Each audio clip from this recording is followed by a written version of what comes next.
Welcome to Superhero Switch Up in the Botanical Garden, where heroes discover the power of nature.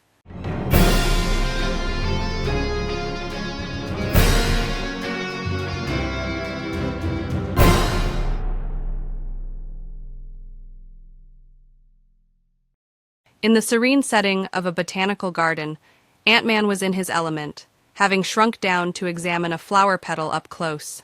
This flower petal is like a whole world on its own. I could spend hours here. Wasp, hovering nearby, was taking notes on a tablet. And you probably will, knowing you.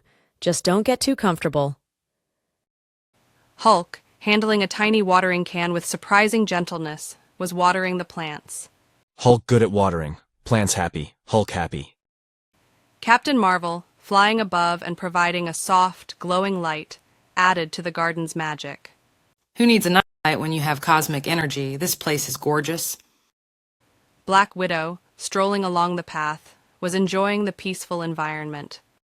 A quiet garden with just a hint of chaos, perfect. That's it for Superhero Switch Up in the Botanical Garden. Remember, even heroes need to stop and smell the roses. See you next time.